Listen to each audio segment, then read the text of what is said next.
विश्वासी ने, एक मसीही व्यक्ति ने, परमेश्वर का पवित्र वचन कहता है तुम उसके राज्य और उसकी धार्मिकता की क्या करो, खोज करो। इसमें दो बातें हैं, परमेश्वर का राज्य और परमेश्वर की धार्मिकता, उसको प्राथमिकता देना। परमेश्वर के राज्य और परमेश्वर की धार्मिकता की खोज करना। संसार के जो लोग हैं उनकी प्राथमिकता रोटी, कपड़ा और मकान है, काम, बिजनेस, व्यापार, बहुत सारी बातें हैं। अगर एक विश्वासी की भी प्राथमिकता यही है तो फिर वो अन्य जाति की तरह ही है। आइए उसी वचन को हम पढ़ेंगे और फिर हम आगे चलते। मत्ती 6:33 वचन, इसलिए पहले तुम परमेश्वर के राज्य और उसकी धार्मिकता की खोज करो तो ये सब वस्तुएं भी तुम्हें मिल जाएंगी। जिन वस्तुओं के पीछे दुनिया जाती है या जिन वस्तुओं के पीछे हम भी कभी चलने वाले थे, अब वो वस्तुएं हमारे लिए प्राथमिकता नहीं है। प्रभु कह रहा है उसकी चिंता परमेश्वर को है। तुम्हारा एक स्वर्गीय पिता है, उसको तुम्हारी चिंता है, तुम्हारे मांगने से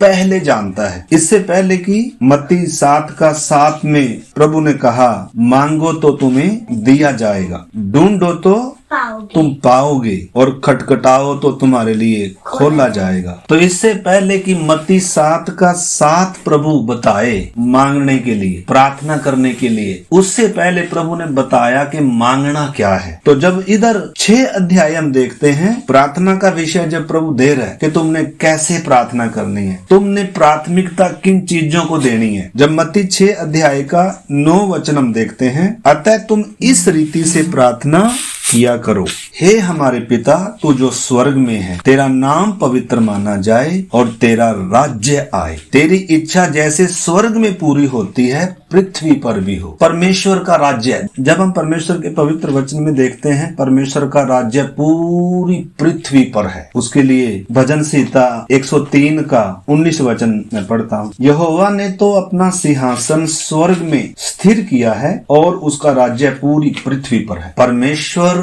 सृष्टि का सृजनहार है, सिंहासन पर विराजमान है, पूरे यूनिवर्स पर उसका राज्य है। उसके राज्य से कुछ भी नियंत्रण गया नहीं है, परंतु धरती का राज्य परमेश्वर ने मनुष्यों को दिया है। जब हम दानियल की किताब में पढ़ते हैं 5 अध्याय का 20-21 वचन, परंतु जब उसका मन फूल उठा, नबूकदनेस्सर के बारे में है, और उसकी आत्मा कठोर हो गई यहाँ तक कि वह अभिमान करने लगा, तब वह अपने राज सिंहासन पर से उतारा गया और उसकी प्रतिष्ठा भंग की गई। वह मनुष्यों में से निकाला गया और उसका मन पशुओं का सा और उसका निवास जंगली गधों के बीच में हो गया। वह बैलों के समान घास चरता और उसका शरीर आकाश की ओस से भीगा करता था, जब तक कि उसने यह जान न लिया कि परम प्रधान परमेश्वर मनुष्यों के राज्य में प्रभुता करता है और जिसे चाहता है उसी को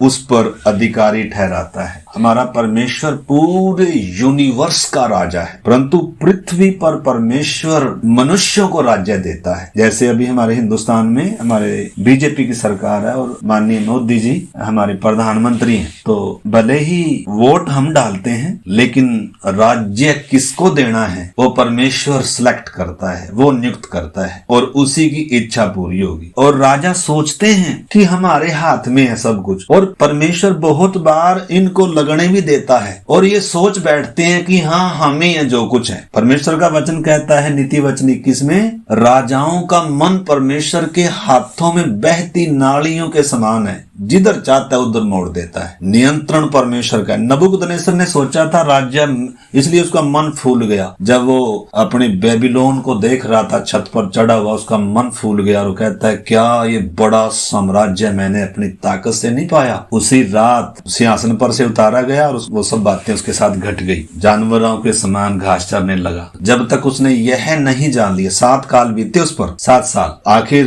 उसको अकल आई और उसने अपना सिर ऊपर की ओर उठाया और तब वो नबूकदनेस्सर अपना इधर टेस्ट मनी दे रहा है। इसमें 4:34 से जब आप पढ़ोगे, उन दिनों के बीतने पर मुझ नबूकदनेस्सर ने अपनी आंखें स्वर्ग की ओर उठाई। किन दिनों के बीतने पर? उन 7 सालों के बीतने पर। और मेरी बुद्धि ज्यों की त्यों हो गई। तब मैंने परम प्रधान को धन्य कहा और जो सदा जीवता है उसकी स्तुति और महिमा यह कहकर करने लगा, उसकी प्रभुता सदा की है और उसका राज्य पीढ़ी से पीढ़ी तक तक बना रहने वाला है और पृथ्वी पर रहने वाले मनुष्य उसके सामने टिड्डी के समान है। मतलब जो हम वचन सीख रहे हैं, परमेश्वर का राज्य, सबसे पहली बात हमने समझना, परमेश्वर का राज्य पूरे यूनिवर्स पे है। उसका राज्य उसके हाथ से कभी गया नहीं है और कभी जा भी नहीं सकता। वो परमेश्वर हो ही नहीं सकता जिसके हाथ में से नियंत्रण चला जाए। शैतान उतना ही जितना परमेश्वर उसको लकीर खींच कर देता है उतना ही काम कर सकता है। हमारा परमेश्वर शैतान के ऊपर भी राजा है, पृथ्वी के राजाओं के ऊपर राजा है। उसके हाथ से कभी नियंत्रण गया नहीं है। लेकिन परमेश्वर ने ये राज्य मनुष्यों को दिया है। जब परमेश्वर ने इंसान को बनाया उस समय पाप का राज्य नहीं था, मौत का राज्य नहीं था, अंधकार का राज्य नहीं था और आदम को अधिकारी राजा ठहरा कर दे दिया। लेकिन आदम के पाप के कारण मृत्यु का राज्य आ गया, पाप का राज्य आ गया, शैतान का राज्य आ गया और इंसान गुलाम बन गया। तो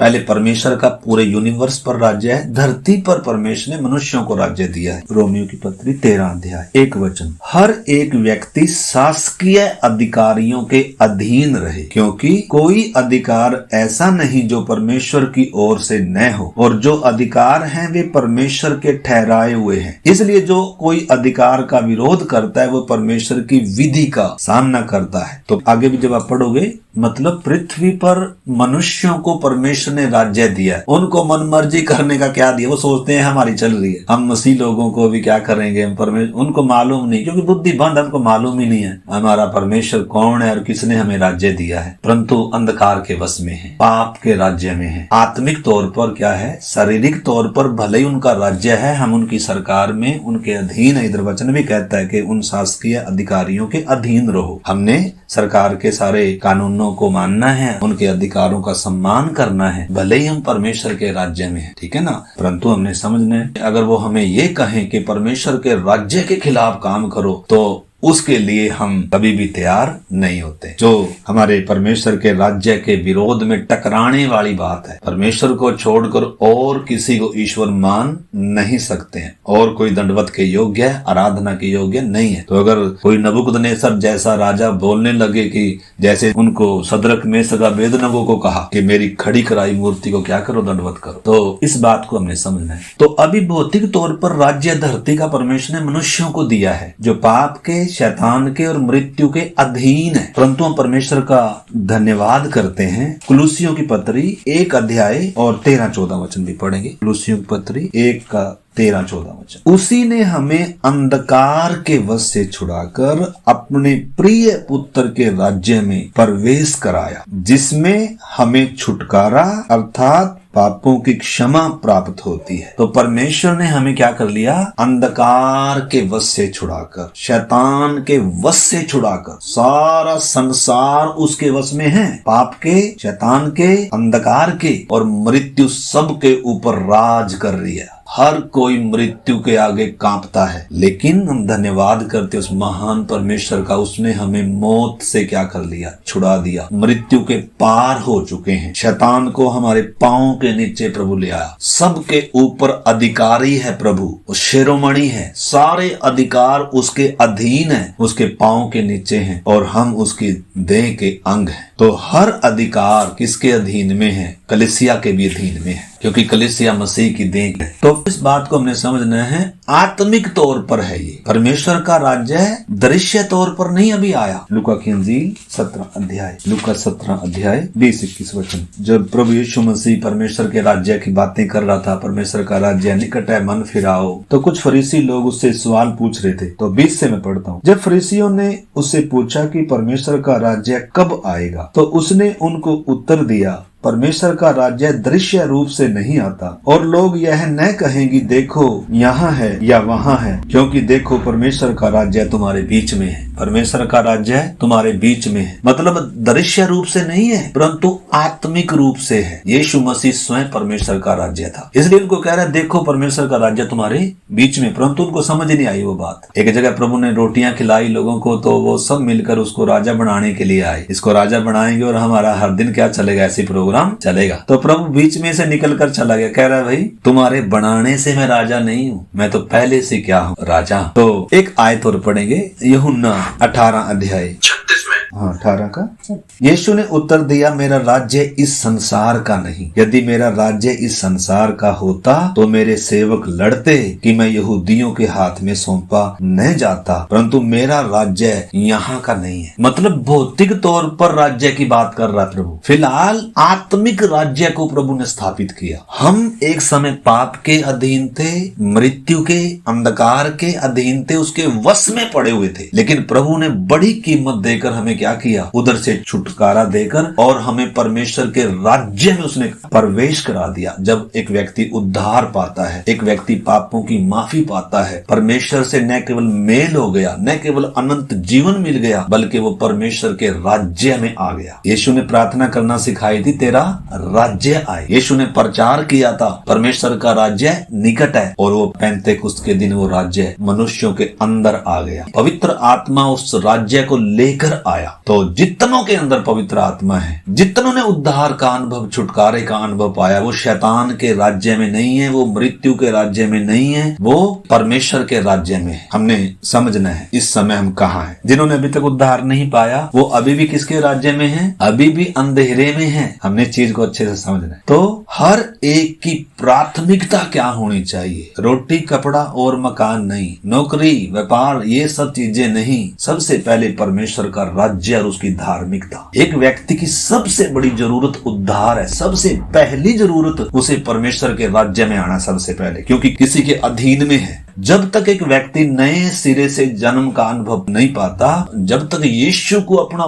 प्रभु, अपना राजा कर कर स्वीकार नहीं करता, जब तक एक व्यक्ति जंगली जैतून से कटकर उत्तम जलपाई में नहीं आता, तब तक वो किसके राज्य में है। परमेश्वर मौका दे रहा है, भले ही वो अभी जंगली में है, लेकिन परमेश्वर ने उनकी बुद्धि आजाद कर दी, उनका मन खोल दिया, ताकि वो परमेश्वर के राज्य को समझ सके, अंधकार के राज्य को समझ सके, फर्क समझ सके मैं किसके राज्य में हूँ, और ताकि वो भी जल्दी से अंधकार के राज्य में से परमेश्वर के राज्य में आ जाए। ये स्वर्ग के सामने भी ऐलान है, संसार के सामने भी ऐलान है, और शैतान के सामने भी ऐलान है। एक व्यक्ति का बपतिस्मा वो ऐलान है, अंदर हुए काम का बाहरी प्रगटीकरण है बपतिस्मा। बपतिस्मा मात्र पानी की डुबकी नहीं है, शुद्ध विवेक से परमेश्वर के वश में हो जाना है, परमेश्वर के राज्य में प्रवेश करना है। यीशु ने कहा था, जब तक एक व्यक्ति जल और आत्मा से ना जन्मे वो परमेश्वर के राज्य में प्रवेश नहीं कर सकता। तो इधर बात आती है नए जन्म की, मन फिराने की, इधर बात आती है पाप से नाता तोड़कर और परमेश्वर के साथ मेल मिलाप करने की, बपतिस्मा लेने की। तो जितनों के जीवन में ये अनुभव है वो परमेश्वर के राज्य में रहते हैं। जो अभी तक परमेश्वर के राज्य में नहीं आए उनकी प्राथमिकता है परमेश्वर के राज्य में आना। नौकरी करने से बढ़कर, शादी ब्याह करने से बढ़कर, रोटी कपड़ा मकान की खोज करने से बढ़कर आपकी सबसे पहली जरूरत क्या है, परमेश्वर के राज्य में आना। परमेश्वर का राज्य पेंतेकुस्त के दिन से धरती पर उतर आया। इस समय धरती पर दो राज्य हैं, आत्मिक तौर पर दो राज्य हैं, एक परमेश्वर का राज्य है, एक अंधकार का राज्य है। एक समय आ रहा है प्रभु यीशु मसीह क्या करेगा, भौतिक तौर पर भी दुनिया का राज्य ले लेगा। प्रकाशित वाक्य 11 अध्याय और 15 वचन पर, तब सातवें स्वर्गदूत ने तुरही फूंकी तो स्वर्ग में इस विषय में बड़े बड़े शब्द होने लगे, जगत का राज्य हमारे प्रभु का और उसके मसीह का हो गया है, और वह युगान युग राज्य करेगा। एक समय आ रहा है प्रभु 1000 साल का राज्य इस धरती पर स्थापित करे। उस समय धरती पर किसी का राज नहीं होगा, सिर्फ मसीहा का राज होगा, धार्मिकता का राज होगा। शैतान को 1000 साल के लिए कैद में अथाह कुंड में डाल दिया जाएगा, और प्रभु यीशु मसीह और उसकी दुल्हन संत लोग इस धरती पर, दानियल की किताब जब आप पढ़ोगे उसमें लिखा है परम प्रधान और उसके पवित्र लोग क्या करेंगे, राज्य करें धरती पर 1000 साल का। उस समय किसी कांग्रेस की, किसी बीजेपी की सरकार नहीं होगी, कोई तानाशाही नहीं होगा, सबके घुटने टिकेंगे। परंतु अभी परमेश्वर ने भौतिक राज्य को अपने नियंत्रण में नहीं लिया। अभी परमेश्वर ने शैतान को देकर रखा हुआ है, अभी परमेश्वर ने मनुष्यों को देकर रखा हुआ है, परंतु परमेश्वर उसके राज्य में से लोगों को उद्धार देकर परमेश्वर के राज्य में लेकर आ रहा है। उद्धार क्या चीज हमने समझना है। इसलिए प्रभु ने कहा था परमेश्वर का राज्य निकट है, मन फिराओ। तो पेंतेकुस्त के दिन परमेश्वर का राज्य मनुष्यों के अंदर आ गया। हम परमेश्वर के राज्य में हैं और परमेश्वर का राज्य हम में है, जिन्होंने उद्धार पाया है। शैतान एक सिर का बाल भी क्या नहीं कर सकता, छू नहीं सकता। कोई बीमारी हमें मार नहीं सकती परमेश्वर की इजाजत के बिना। यीशु ने कहा मृत्यु और अधोलोक की कुंजियां मेरे पास है। सारी दुनिया मौत के सामने डरती है, अधोलोक के फाटक सबके ऊपर प्रबल है, सबका मृत्यु ने मुंह क्या कर दिया, बंद कर दिया। लेकिन प्रभु यीशु कहते हैं मैं अपनी कलीसिया बढ़ाऊंगा और अधोलोक के फाटक उसके ऊपर क्या नहीं होंगे, कभी भी प्रबल नहीं होंगे। हमने समझना मेरे प्यारे भाई बहनों, अगर हमने उद्धार का अनुभव पाया है तो हम परमेश्वर के राज्य में हैं और परमेश्वर का राज्य हम में है। अब हमारी प्राथमिकता की बात आती है। जब तक अंधकार के वश में कोई जितने लोग हैं उनकी प्राथमिकता क्या है, उन्होंने उद्धार पाना है, परमेश्वर के राज्य में आना। और जब परमेश्वर के राज्य में आ गए अब क्या प्राथमिकता है, जिसके राज्य में आए हैं उसकी मर्जी को पूरा करना है। क्योंकि यीशु ने जब प्रार्थना करना सिखाया, हे परमेश्वर तेरा राज्य आए और जैसे स्वर्ग में तेरी मर्जी पूरी होती है पृथ्वी पर भी हो। प्रभु जब हमारा राजा है और हम जब उसकी प्रजा हैं तो अति जरूरी है हमारे ऊपर राज्य उसका हो,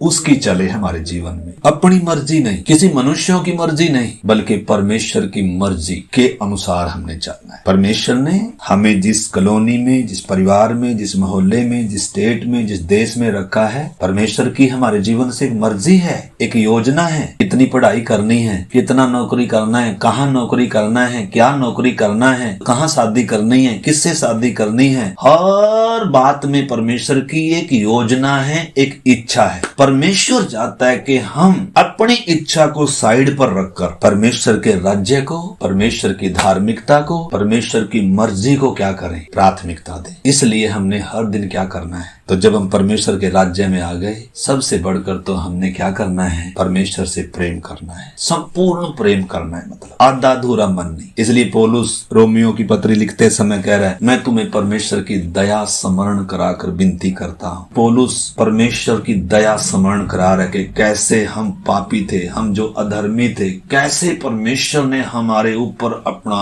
अनुग्रह किया, कैसे हमें उद्धार दिया, यीशु हमारे लिए मरा। परमेश्वर अपने प्रेम की भलाई इस रीति से प्रकट करता है कि जब हम पापी थे, मतलब रोमियो 11 अध्याय तक पौलुस परमेश्वर की दया और उद्धार कितना बड़ा है वो सब बातें बताते हुए, जब परमेश्वर ने तुम पर इतनी बड़ी दया करी, अनुग्रह किया, उद्धार फ्री में दिया, अपनी संतान बनाया, आपके लिए सर्वोच्च बलिदान दिया, उत्तम वाचा में आपको भागी किया, अपने घराने में शामिल किया, अंधकार के वश से, मृत्यु के वश से छुड़ाकर अपने राज्य में ले आया। इसलिए आपकी प्रतिक्रिया क्या होनी चाहिए, परमेश्वर के प्रति धन्यवाद होना चाहिए, परमेश्वर की इच्छा को प्राथमिकता होना चाहिए। अब संसार के सदृश नहीं। अब जैसे संसार की प्राथमिकता क्या है, रोटी कपड़ा और मकान, पढ़ाई लिखाई नौकरी ये सब है, लेकिन अब एक विश्वासी ने सबसे पहले जब हम इसको अपने नैतिक जीवन में कैसे लागू करें, अभी तक हमने देखा परमेश्वर का राज्य पूरी सृष्टि पर भी है, लेकिन पृथ्वी पर परमेश्वर ने मनुष्यों को राज्य दिया है भौतिक तौर पर, लेकिन आत्मिक तौर पर पाप का राज्य भी है, अंधकार का, शैतान का राज्य है। यीशु मसीह के बलिदान के द्वारा हर किसी को परमेश्वर उस राज्य में से लेकर अपने राज्य में लेकर आ रहा है। उद्धार क्या है, सेवा क्या है, वास्तव में अंधकार के राज्य में से एक व्यक्ति को निकालना और एक व्यक्ति के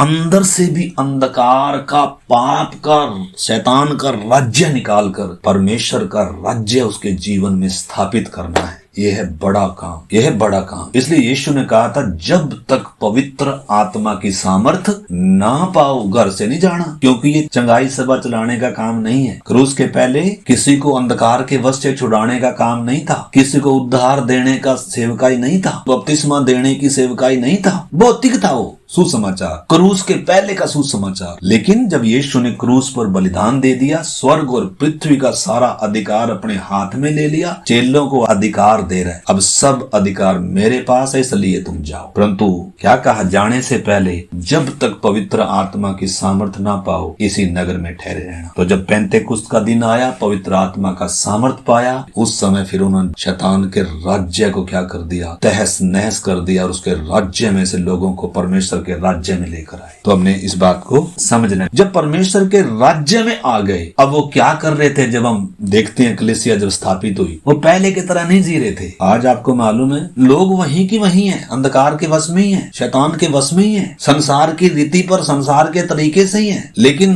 कितने लोग जाकर उधर चंगाई सभाएं चला कर आ रहे हैं, कितने लोग जाकर उधर खाना बांट के आ रहे हैं, कितने लोग जाकर उधर भूत प्रेत निकाल के आगे चलो जी। लेकिन उनके अंदर से अंधकार का राज्य निकला नहीं अभी तक, क्योंकि वो ही छुड़ा सकते हैं जो स्वयं परमेश्वर के राज्य में रहते हैं, जिनके स्वयं के अंदर परमेश्वर का राज्य है। परमेश्वर ने मूसा को जब मिस्र में भेजा तो उसको कहा मैं तुम्हें फिरौन का परमेश्वर बनाकर भेजता हूँ, अधिकार देकर भेजा। उसी प्रकार जैसे मूसा को परमेश्वर ने अधिकार देकर भेजा मेरी प्रजा को छुड़ा कर लेकर आ, ऐसे ही यीशु ने अधिकार देकर स्वर्ग और पृथ्वी का सारा अधिकार मेरे पास है, इसलिए तुम जाओ, अब किसी से डरना नहीं है, मैं जगत के अंत तक सदैव तुम्हारे साथ। मूसा को परमेश्वर ने ये नहीं कहा था मिस्र में जा और मेरी प्रजा उधर परदेसी यात्री हैं और उनको एक एक मकान उधर बनवा देना और उनको उधर अच्छे से क्या कर देना। वो परमेश्वर की योजना नहीं है, वो फिरौन का राज्य था, वो मिस्र का राज्य है।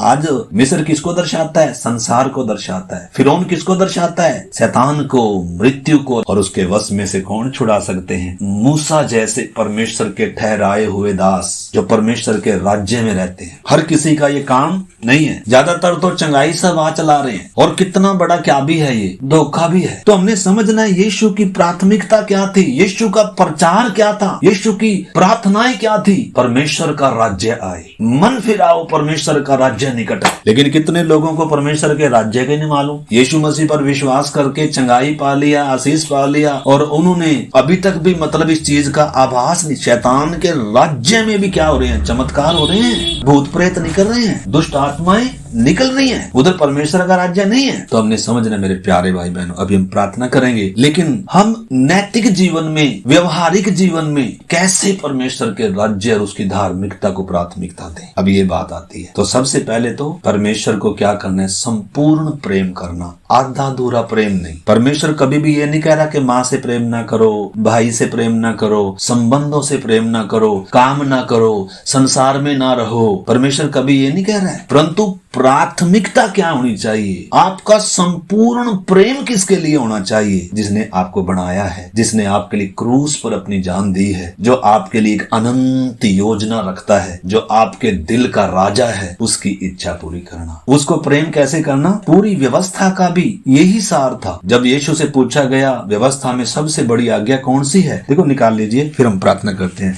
मत्ती 22 अध्याय निकाल लेंगे 36 से। हे गुरु, व्यवस्था में कौन सी आज्ञा बड़ी है? उसने उससे कहा, तू परमेश्वर अपने प्रभु से अपने सारे मन और अपने सारे प्राण और अपनी सारी बुद्धि के साथ प्रेम रख, बड़ी और मुख्य आज्ञा तो यही है। तो अब जब हम परमेश्वर के राज्य में आ गए, क्रूस से पहले इंसान कभी भी परमेश्वर को प्रेम नहीं कर पाया, क्योंकि इंसान के अंदर पाप का राज था और पाप इंसान को परमेश्वर के विरोध में उभारता है, परमेश्वर की व्यवस्था को, परमेश्वर के आज्ञाओं को तोड़वाता है, इंसान को अंदर से प्राण को बिगाड़ता है। मसीह के स्वभाव के विपरीत स्वभाव होता है, आज्ञा न मानने वाला होता है। लेकिन क्रूस के द्वारा, प्रभु यीशु मसीह के बलिदान के द्वारा उस पाप से प्रभु ने क्या करा दिया? एक व्यक्ति को छुटकारा दे दिया और उस पाप की जगह पवित्र आत्मा आ गया। अब नियंत्रण पवित्र आत्मा ने लेना है। हमारे जीवन की जो प्राथमिकता होनी चाहिए, मैंने परमेश्वर की आत्मा के चलाए चलना है, मैंने परमेश्वर की मर्जी को पूरा करना है। हमने काम करना है, हमने नौकरी करनी है, हमने पढ़ाई करनी है, हमने बच्चे पर वो सब है, घर बार। लेकिन ये चीजें प्राथमिकता नहीं है, वो दुनिया के लोगों के लिए प्राथमिकता है। परंतु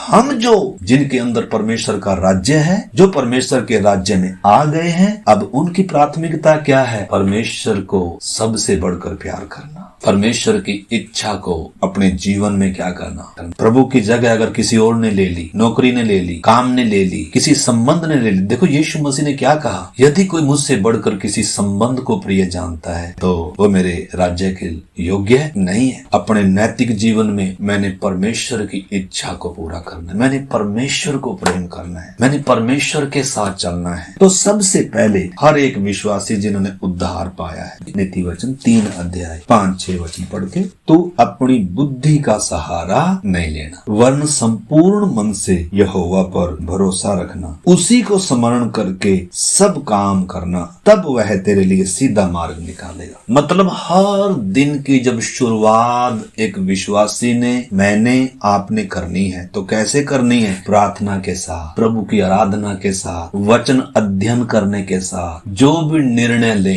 शादी का हो, नौकरी का हो, परमेश्वर की इच्छा के अनुसार। परमेश्वर तेरी उसकी इच्छा को प्राथमिकता देना। हमारी अपनी इच्छाएं भी हैं, हम अपनी इच्छा से भी चल सकते हैं, लेकिन दुख भोगना पड़ेगा, कष्ट उठाने पड़ेंगे। परमेश्वर की इच्छा से जब जब हम बाहर निकलेंगे हमें कष्ट उठाने पड़ेंगे। परमेश्वर ने कितने चरित्रों को लिख कर दिया, बाइबल लिख कर दी, जिनको परमेश्वर ने अपनी योजना के लिए बुलाया था। जब उन्होंने अपनी मर्जी चुनी तो उन्होंने कष्ट भोगे, उन्होंने दुख उठाए, और जिन्होंने परमेश्वर की मर्जी के लिए अपने आप को समर्पण कर दिया वो बहुत सारे कष्टों से, ठोकर खाने से, आंसू बहने से, बहुत सारे दुख भोगने से क्या हो गए, बच गए। तो परमेश्वर की आत्मा हमारे जीवन में है। परमेश्वर का पवित्र वचन है। हर दिन की शुरुआत कैसे करनी है? सुबह से शुरू कर रहे हैं तो सुबह परमेश्वर से प्रार्थना करना, परमेश्वर का धन्यवाद करना, वचन अध्ययन करना, पूछना है प्रभु आज दिन भर मुझे तेरी इच्छा में जीना चाहता हूँ, तुझे प्रेम करते हुए चलना चाहता हूँ, मैं तेरे साथ चलना चाहता हूँ, जैसे हनोक चला, जैसे आदम गिरने से पहले तेरे साथ चलता था, या तू आदम के साथ चलता था, प्रभु मेरे साथ भी चल। ऐसे अगर हमारे जीवन की ये बात प्राथमिकता नहीं होगी, अगर हमारे जीवन की ये प्रार्थनाएं नहीं होगी, अगर हम इन चीजों को समझेंगे नहीं, तो फिर हम अपनी मर्जी से चलेंगे, हम खुद को प्रसन्न करेंगे, हम लोगों को प्रसन्न करेंगे, और हम अपने जीवन को क्या करते रहेंगे,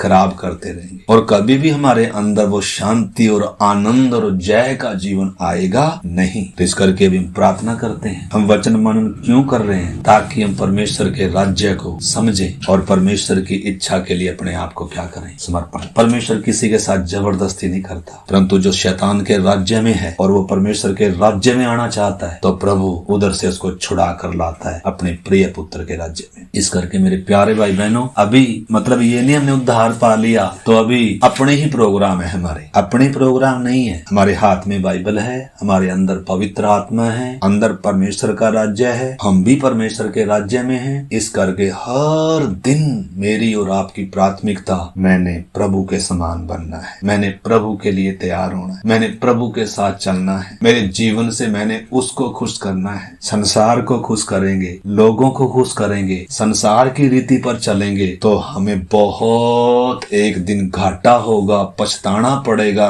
रोना पड़ेगा। इस करके हमें समझना मेरे प्यारे भाई बहनों। अभी हम प्रार्थना करते हैं। आज हमारा जो विषय था परमेश्वर के राज्य और उसकी धार्मिकता को प्राथमिकता देना, अन्य जातियों के समान नहीं बल्कि परमेश्वर के लोगों के समान, परमेश्वर के पुत्रों के समान। सबसे पहली बात हमने देखी, परमेश्वर की इच्छा के लिए समर्पण करना है। हमारी इच्छाएं टकराएंगी, लेकिन यही प्रार्थना करनी है, परमेश्वर मेरी मर्जी नहीं तेरी मर्जी पूरी हो। आइए हम प्रार्थना करते हैं। प्यारे प्रभु जी, आज की शाम के लिए आपको धन्यवाद। विनती करते हैं प्रभु, सचमुच में जितने हमारे भाई बहन सुन रहे हैं प्रभु जी, बच्चे भी हैं, बड़े, सब आपके राज्य और आपकी धार्मिकता को प्राथमिकता दें, उद्धार को प्राथमिकता दें, आपके साथ चलने को प्राथमिकता दें, आपकी सिद्ध इच्छा को प्राथमिकता दें प्रभु जी। काम या कोई और चीज हमारे जीवन में प्रथम स्थान न लेने पाए प्रभु जी, बल्कि हमारे जीवनों में आपकी योजना को प्राथमिकता हो, आपकी सेवा को प्राथमिकता हो, आपके कार्यों को प्राथमिकता हो, हमारे योजना हमारी इच्छाओं को प्राथमिकता ना हो। हम सबके अंदर ऐसा मन आ जाए प्रभु जी, हम सबके अंदर ऐसा समर्पण आ जाए, पवित्र आत्मा हमारी सहायता करे, वचनों को और हमें खोल कर दे प्रभु जी, ताकि हमारे जीवन में आपकी सिद्ध इच्छा पूरी हो सके। आपके राज्य में हम बढ़े प्रभु जी, आपके राज्य के अधिकारी बने प्रभु जी, उस राज्य को अपने अधिकार में ले, ऐसा अनुग्रह हम सब पर करना आपके हाथ में सौंपते हैं।